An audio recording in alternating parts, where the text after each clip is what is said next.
Salut tout le monde, c'est Rara, j'espère que vous allez bien après avoir vu dans la dernière vidéo pourquoi Wolverhampton recrutait autant de Portugais. Aujourd'hui, on va s'attaquer à un autre club qui également base son effectif sur une nation en question. Vous l'avez vu dans le titre, aujourd'hui il s'agit du Shakhtar qui recrute depuis 15 ans un grand nombre de Brésiliens. En effet, le club de Donetsk compte actuellement 13 joueurs brésiliens dans son effectif contre 9 Portugais à Wolverhampton si on veut faire la comparaison. Willian, Fernandinho, Douglas Costa, Tyson, Alex Teixeira, Bernard, Fred ou encore Marlos. Forcément, ça vous a peut-être déjà étonné et vous êtes dit pourquoi le Shakhtar recrute autant de Brésiliens. Eh bien, vous tombez bien puisque dans cette vidéo, on va ensemble répondre à cette question. Allez, c'est parti générique.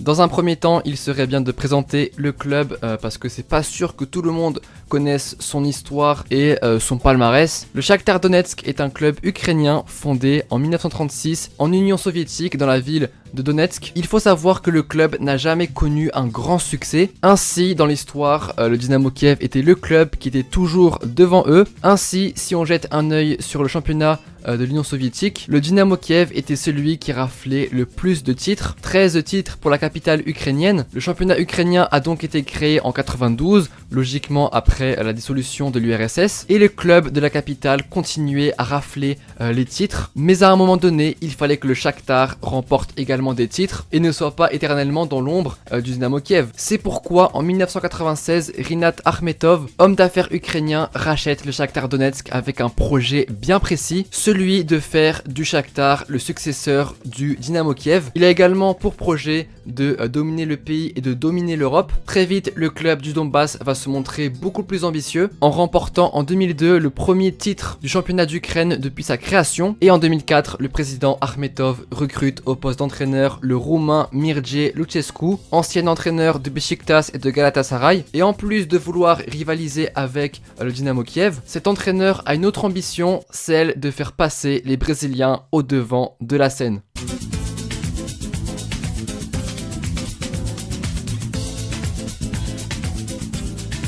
Avant d'être entraîneur, Mircea était footballeur et avait développé une passion pour le Brésil après avoir affronté la Seleção en phase de poule de Coupe du Monde 70. C'est également un supporter de Fluminense, le club de Rio de Janeiro, le club ennemi de Flamengo. Même s'il n'a jamais joué là-bas, c'est un club qu'il a toujours eu dans son cœur. Et Mircea est également quelqu'un qui parle couramment le portugais. Selon Mircea, les footballeurs brésiliens qui sont réputés pour leur joga bonito, leur jeu technique, pourraient combiner parfaitement avec les joueurs ukrainiens qui sont plus physiques et plus solides défensivement. En effet, on voit bien que la défense de l'équipe est composée de joueurs ukrainiens avec Piatov au goal, en défense Kucher, Rakicki, Chigrinski, et puis l'attaque de joueurs brésiliens avec Ilsinho, Jadson, Willian, Brandao ou encore Luis Adriano. Le premier brésilien ayant joué pour le club est Brandao en 2002, soit 2 ans avant le lancement du projet Brésil. On peut apercevoir que ses stats vont considérablement augmenter dès 2004, suite donc au projet, passant de 5, 10 à plus de 20 buts par saison. En 2004, du coup, le club recrute son premier Brésilien depuis le projet Brésil, le milieu offensif Jadson ainsi qu'Elano. Et le succès sera immédiat puisqu'ils remporteront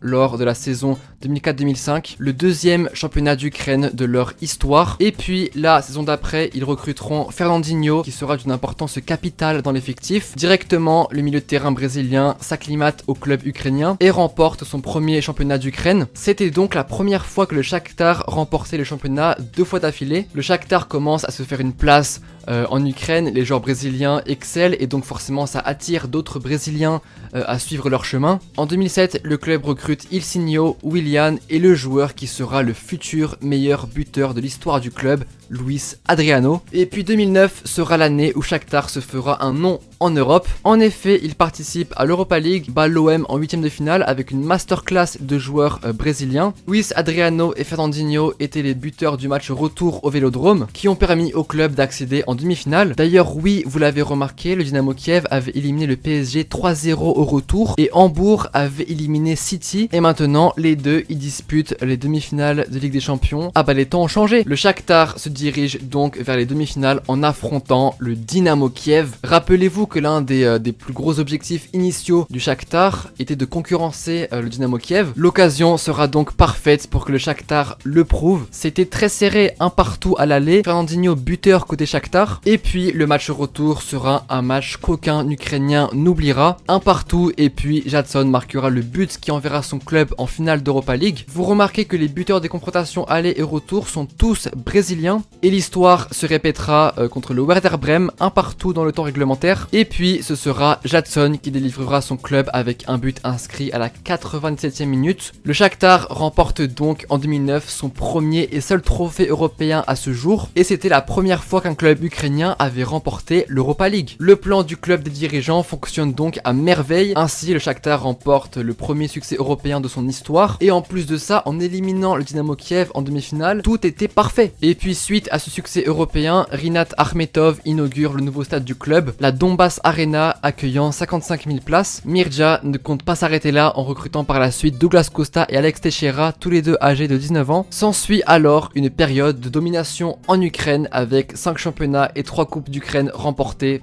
en 5 ans.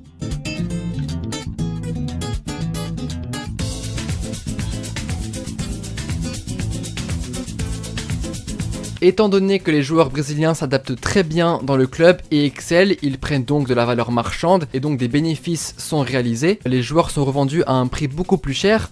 Fernandinho vendu 40 millions d'euros pour City, Luis Adriano vendu 14 millions ou encore Willian vendu 35 millions. Tous ces joueurs brésiliens sont partis par la suite dans des clubs plus conséquents et en plus de ça ils ont fait leurs preuves, donc forcément ça ne peut qu'influencer de jeunes footballeurs brésiliens à suivre leurs pas. Les Brésiliens ont de la visibilité, il y a beaucoup de Brésiliens dans le club, ce qui renforce forcément une meilleure adaptation dans l'effectif. Certains joueurs brésiliens se sont tellement bien adaptés au club qu'ils ont obtenu la nationalité ukrainienne. C'est le cas par exemple de Marlos ou encore Junior Moraes. Ça montre à quel point l'intégration est réussie. En tout cas, Fernandinho et Willian, ils peuvent bien remercier le Shakhtar de leur avoir donné du temps de jeu, de la visibilité et de la confiance, parce que sans ça, je ne pense pas qu'ils auraient décroché une sélection aussi tôt dans la Seleção.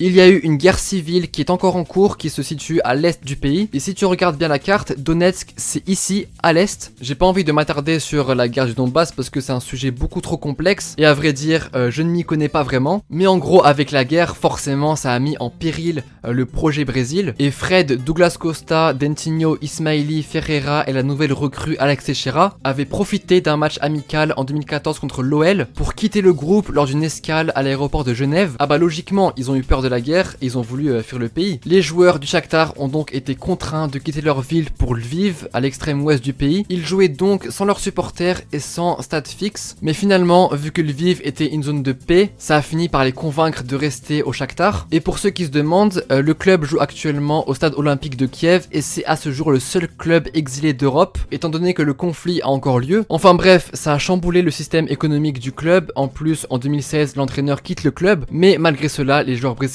ont toujours été attirés pour rejoindre le club, notamment avec les arrivées de Dodo, Tété, Marcos Antonio, etc. Le Shakhtar Donetsk reste tout de même sur le toit de l'Ukraine avec 5 championnats remportés 5 ans après la guerre, donc un perfect 10 sur 10. Et puis actuellement, comme je l'ai dit en intro, le club compte 13 Brésiliens dans son club. Lancé en 2004, le projet Brésil est encore à ce jour encore efficace en Ukraine ou même en Europe avec leurs bonnes performances. On se rappelle de leur dernière Ligue des Champions en phase de poule où le club a su renverser à 2 reprises le Real Madrid 2-0 et 2-3 avec Tété et Dentinho comme buteurs brésiliens. La colonie brésilienne n'a donc pas fini de grandir et le club doit donc sa réussite au président Rinat Akhmetov et à l'entraîneur Mirje Lucescu pour la réussite du projet Brésil.